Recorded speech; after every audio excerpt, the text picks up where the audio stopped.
Olá, estamos aqui de volta para dar continuidade à nossa aventura com capacitores. Como de costume, vou chegando.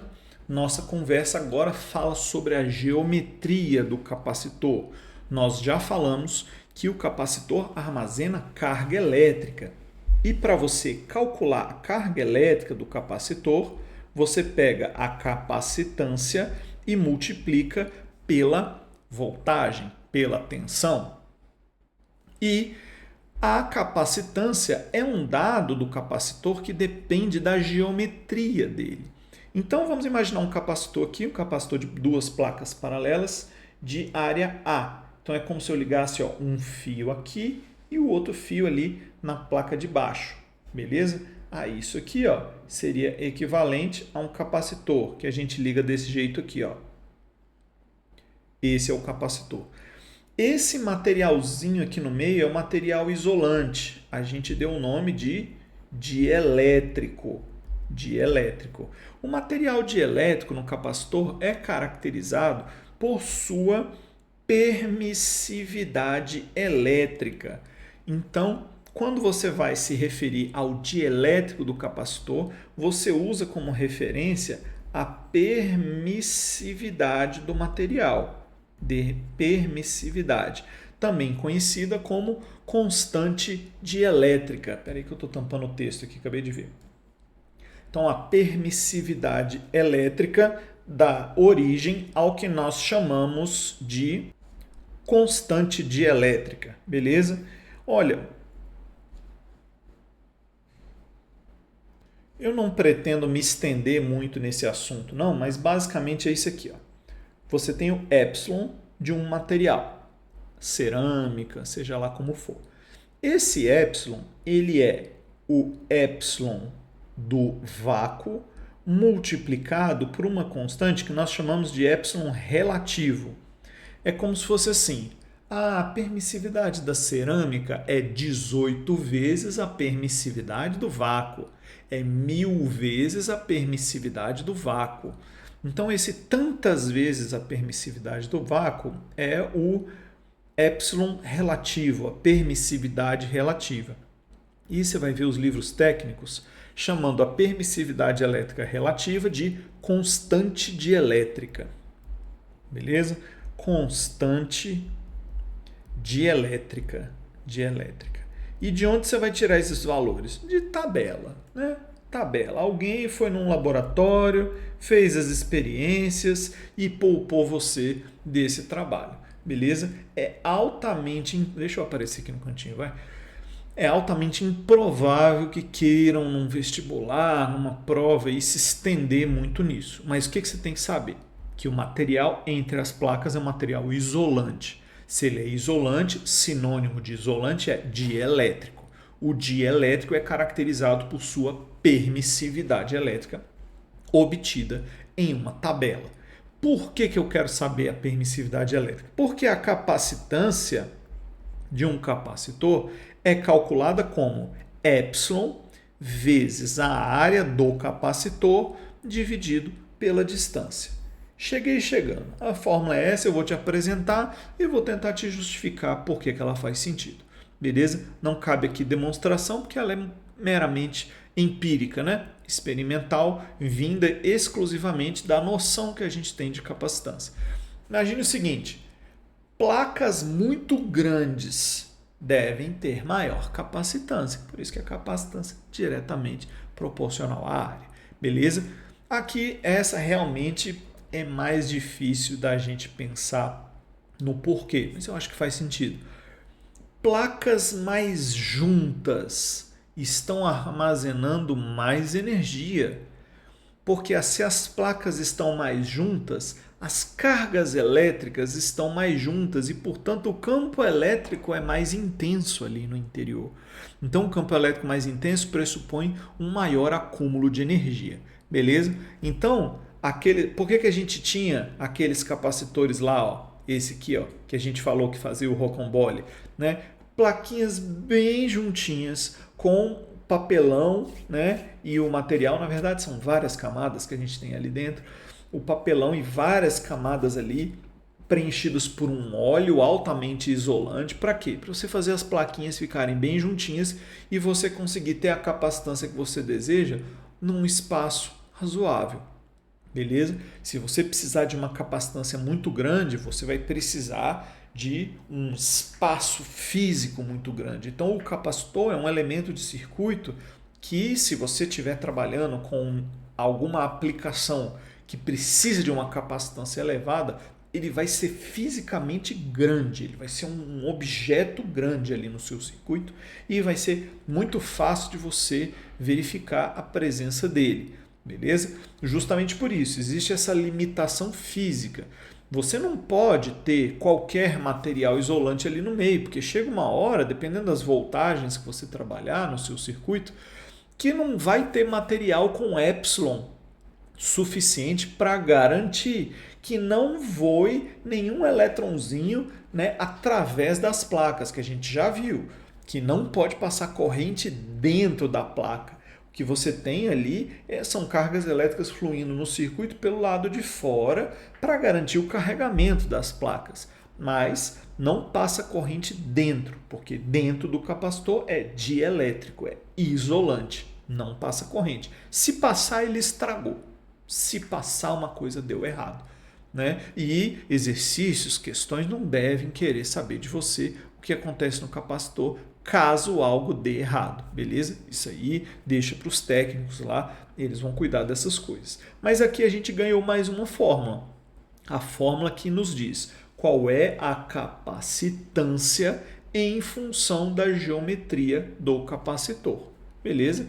Olha, se a gente está falando de capacitor, que é um assunto pouco frequente, com uma fórmula pouco frequente. Cara, a fórmula da geometria do capacitor, se aparecer, vai ser em vestibulares muito específicos.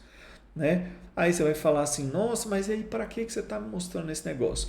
Porque essa fórmula me ajuda a entender como é feita a associação de capacitores. Né? E essa sim, essa nos interessa e essa eventualmente vai aparecer para você ter que responder alguma coisa. Imagine aqui que você pega dois capacitores e bota ligados desse jeito aí, ó, um do ladinho do outro. Como é que você vê essa ligação? Né? Imagina o seguinte, imagina que você tem aqui um capacitor, está aqui a perninha dele, que é o conector elétrico que você vai ver, e aqui você tem outro. Né? Aí aqui embaixo tem outra perninha e aqui tem a outra perninha.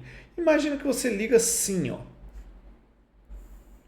Concorda que você está submetendo esse capacitor à mesma tensão, à mesma voltagem? Ou seja, capacitores com a mesma voltagem estão ligados em paralelo. Então, essa ligação que a gente tem aí é uma ligação de capacitores em paralelo. Ora, mas nós já falamos aqui a fórmula do capacitor. Ó, εA sobre D. Se você tiver um capacitor com mais área, ou seja, com o dobro da área, por exemplo, como a gente está mostrando aqui, ó, se você tem um capacitor com o dobro da área, o dobro da área significa o dobro da capacitância. Mas é uma lógica meio diferente daquela que a gente tinha com o resistor, porque os resistores, quando eles estavam em série, eles ficavam com a resistência somada. Então, para capacitores em paralelo, a gente tem a mesma fórmula usada nos resistores em série. E é essa coisa que eu quero que a gente guarde. Então, a capacitância equivalente da associação em paralelo desses capacitores será a soma da capacitância do primeiro capacitor com a capacitância do segundo capacitor. Beleza? Ou seja, para capacitores em paralelo, eu uso a fórmula dos resistores em série, que é a soma. Capacitores em paralelo apresentam uma capacitância equivalente, que é a soma das capacitâncias. Beleza? Que legal. Então, peraí. Quando eu tenho capacitores, eu tenho uma fórmula que mostra o cálculo da capacitância. εA sobre D. Quando eu tenho capacitores ligados em paralelo, esses capacitores vão ter as suas capacitâncias somadas. Então, a capacitância do capacitor ligado em paralelo é a soma das capacitâncias envolvidas. Se eu fizer a ligação desses capacitores em série... Ai, meu Deus, acabei de ver que eu deletei meu desenho. Vou desenhar eles aqui. Pera aí, relaxa. Se eu tiver capacitores ligados em série, quais são as condições? Está aqui C1, C2, C3. Primeira coisa, a carga armazenada em cada capacitor será sempre a mesma. Por que a mesma? Porque se eu tenho essa placa positiva e essa negativa com a mesma carga, essa carga negativa tem que ter sido tirada dali, senão a gente não teria equilíbrio entre cargas. E por enquanto eu não estou interessado em saber, deixa eu botar meu videozinho pequeno aqui, eu não estou interessado em saber o processo de carregamento do capacitor, quero saber depois que ele carregou, beleza? Então, não passa carga através das placas e se ele tiver carregado, ele vai estar carregado, né, os capacitores em série sempre com a mesma carga, em paralelo, cada um com a sua carga, beleza? E isso aqui leva a gente a uma fórmula que o inverso da capacitância equivalente na ligação em série será o inverso do C1 mais o inverso do C2 mais o inverso do C3, quantos você tiver ligados em série. Então, a fórmula do capacitor série é a do resistor em paralelo. A fórmula do capacitor em paralelo é a do resistor série. Beleza? Olha, eu acho altamente improvável que queiram que você fique fazendo malabarismo com ligação de capacitor. Eu acho altamente improvável. Mas faz parte do nosso conteúdo e eu acredito que esteja conectado aí com possibilidades aí, ainda que mais remotas, né, da utilização dos capacitores nos circuitos. Normalmente você vai ter um capacitor. Vamos resolver uma questão de verdade de vestibular para a gente ver como que isso aqui está aparecendo e como que a gente vai proceder? Olha aí, ó. Capacitores são componentes de circuitos elétricos que têm a função de armazenar carga. Falamos disso. Isso é uma questãozinha da Unicamp, tá?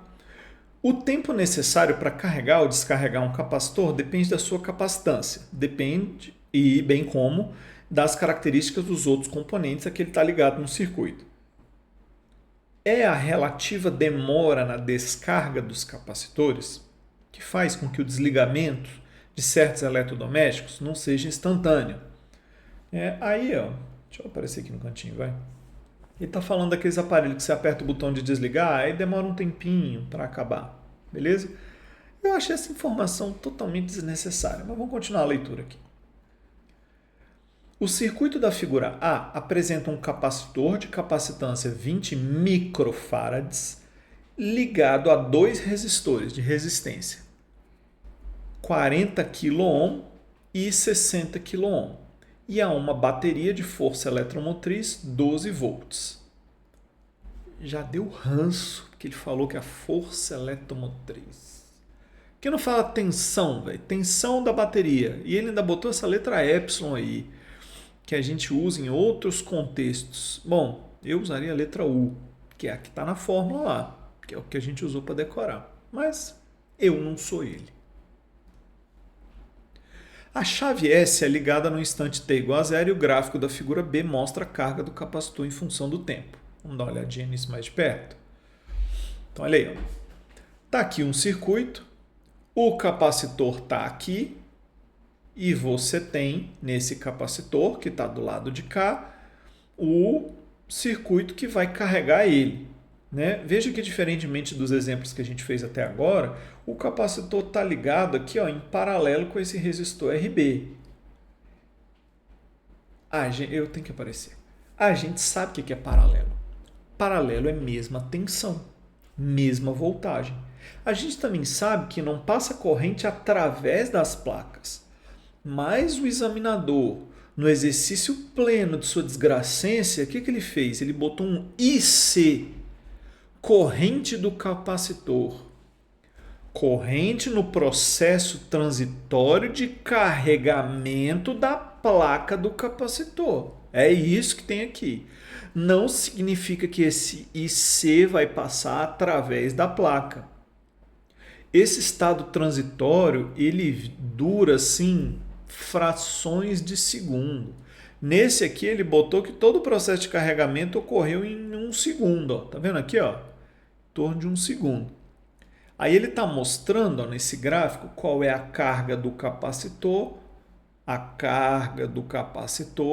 conforme o tempo vai passando. Ó. Conforme o tempo vai passando, a carga vai aumentando. Aqui, por exemplo, depois de 0,4 segundo, ó, a voltagem do capacitor está em torno de... A carga no capacitor, porque está vendo aqui, carga. A carga no capacitor é um pouquinho maior que 80 vezes 10 a menos 6 coulomb. É isso que tem nesse gráfico aí, ó. Beleza? Aí, só para te situar, ele faz a pergunta aqui na letra A. Qual a diferença de potencial no capacitor em T igual a 0,2 segundo? Então, o que tu vai ter que fazer? Interpretação do gráfico. Beleza? Essa letra A podia ser uma questãozinha do Enem, viu?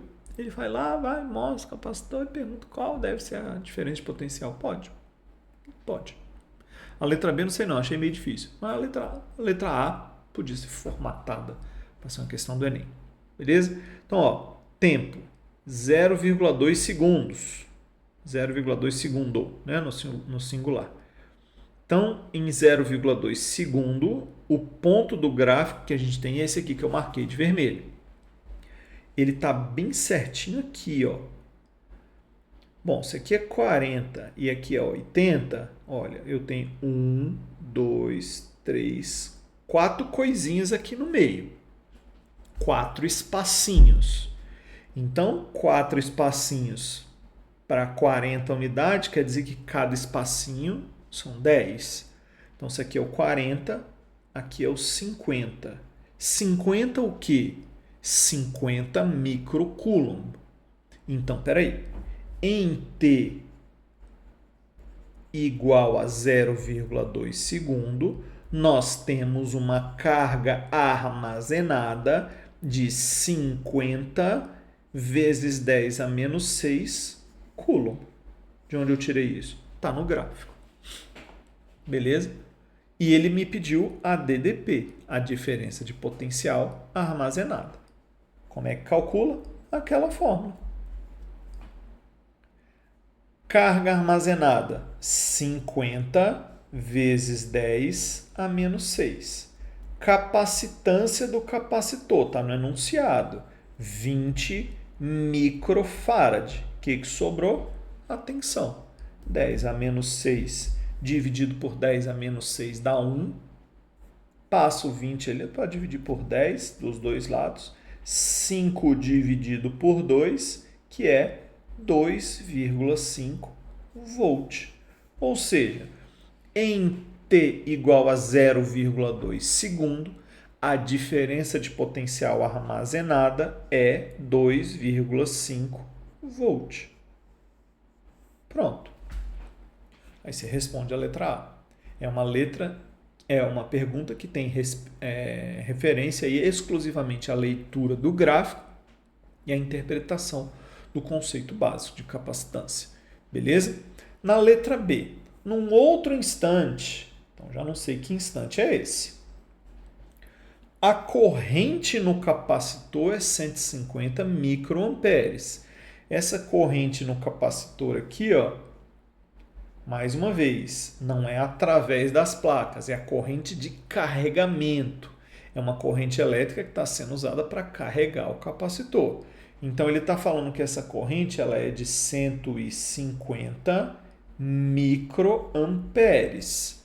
Então, essa corrente está indo lá para o capacitor para poder armazenar carga nesse capacitor. Aí ele vai e pergunta, quanto vale a corrente IB nesse instante? Beleza? Deixa eu fazer o desenho do circuitinho aqui do lado num slide limpo, para a gente poder analisar só ele. Pronto, ó, o slide bem limpinho aí, para a gente poder ver o que a gente vai fazer. Então, ó, as informações são as seguintes. Ó. Ele disse que essa corrente IC ela vale 150 microamperes. Bom, eu posso até não saber quanto valem as outras correntes, mas tem uma relação aqui que eu posso usar. Ora, nós sabemos que a corrente que vem de A, né, essa corrente IA, ela se dividiu em duas correntes. Uma parte foi o que nós chamamos de IB e a outra parte é o que nós chamamos de IC.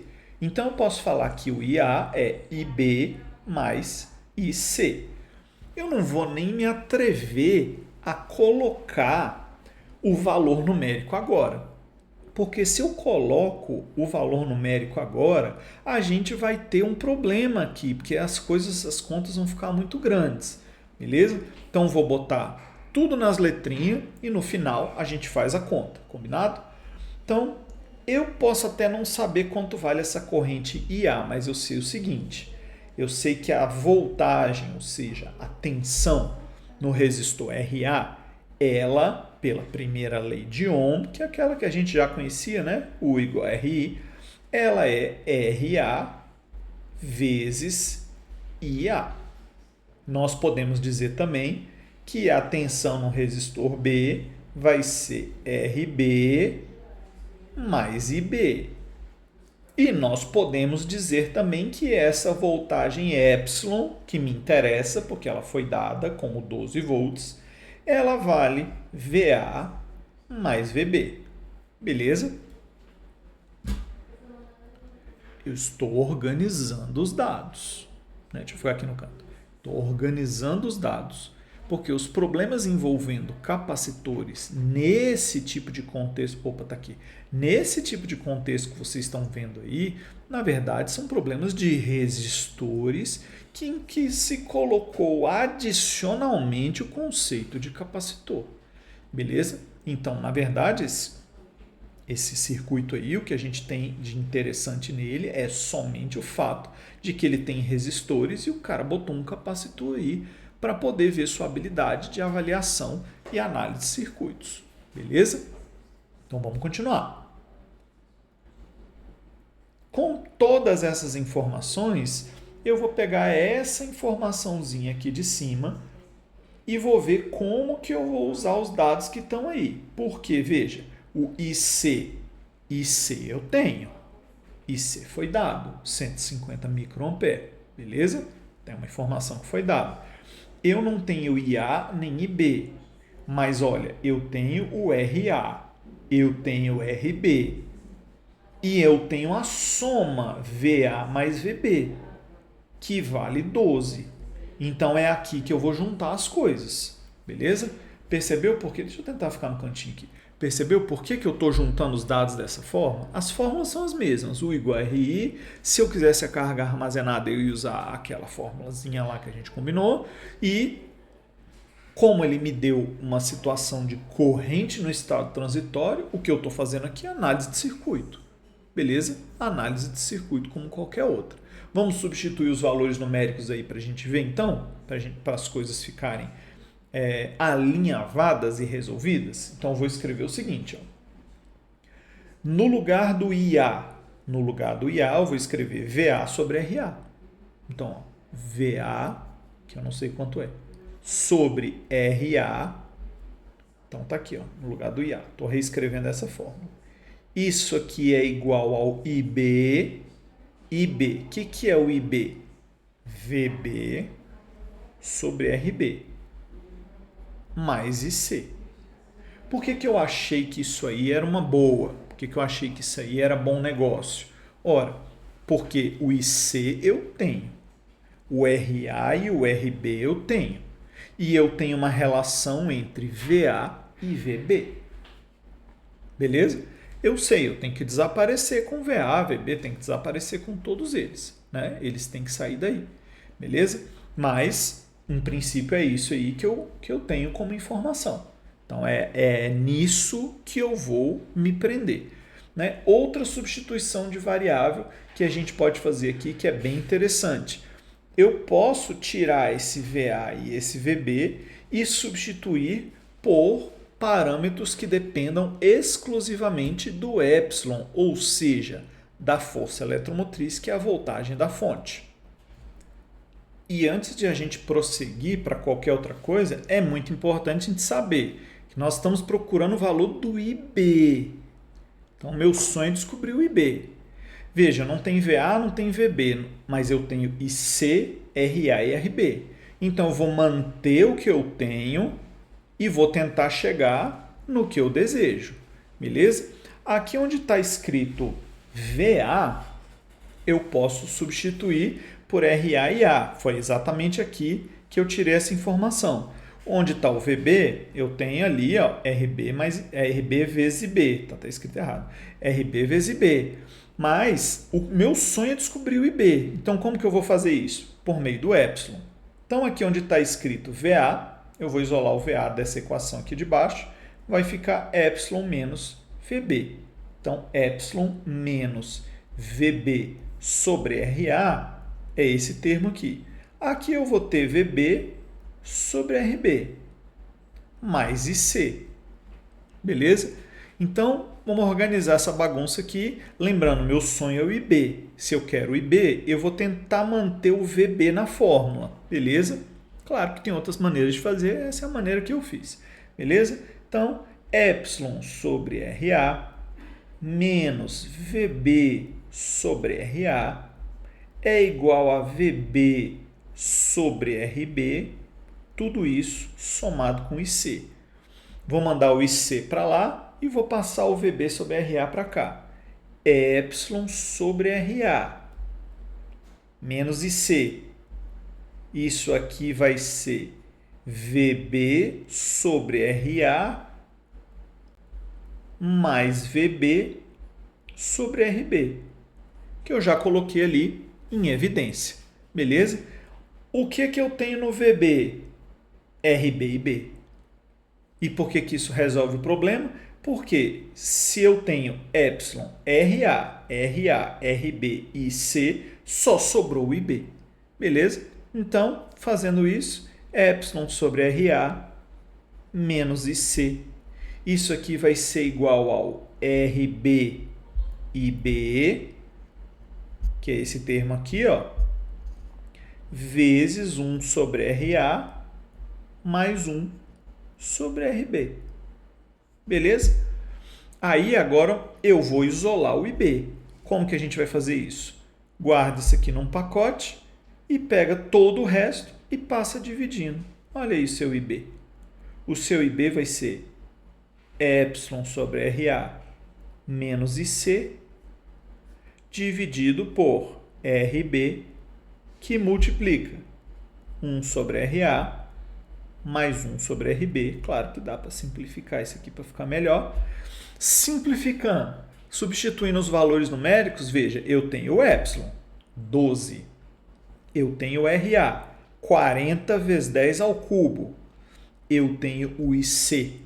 O IC, ele vale, cadê? Está no enunciado, 150 vezes 10 a menos 6. Ou seja, eu consigo achar esse numerador. Beleza? 1 sobre RA mais 1 sobre RB vezes RB. Claro que tem uma maneira de você fazer a distributiva aqui. Vai ficar RB sobre RA mais 1. O que é RB sobre RA? 60 sobre 40 mais 1. Aí você acha esse denominador. Dividindo um pelo outro, você vai achar exatamente 60 microamperes. E essa é a corrente elétrica, deixa eu aparecer aqui no cantinho, e essa é a corrente elétrica que a gente tem no resistor B. Beleza? Você vai achar a corrente de 60 microamperes. Ele poderia, né, estender isso aí e encontrar outras correntes. Deixa eu sair daqui ó, e ficar assim, ó, para não atrapalhar os números caso você queira olhar para eles agora no finalzinho. Beleza? Então, você vê, o problema envolvendo capacitor nada mais é do que um problema envolvendo resistores com uma espécie de um alienígena ali no meio, porque o capacitor tu não pode simplesmente falar, tá em paralelo, junta, faz isso e usar as técnicas anteriores. Você tem que deixar o circuito ali, né? Você não consegue fazer todos os processos de simplificação que a gente tem nos problemas envolvendo capacitores, porque ele é um elemento diferente. né? E esse elemento diferente vai exigir que você tenha ali o pleno domínio de resistores. Então, quando a Unicamp botou essa questão no vestibular aí, ela queria entender. E aí, tu saca de capacitores? Entende as propriedades básicas? Você viu, não fiz nada difícil de capacitor. O que foi difícil? Resolver o circuito elétrico de resistores com o capacitor importunando ali no meio, né? Porque ele importunou muito aí, eu tive que resolver tudo literal. A treta que é resolver isso aí no tempo de prova, né? É uma treta, beleza? E foi essa a questãozinha que a gente usou aí para poder fechar essa parte inicial aí de capacitores, beleza? Valeu por tudo, sucesso, até breve.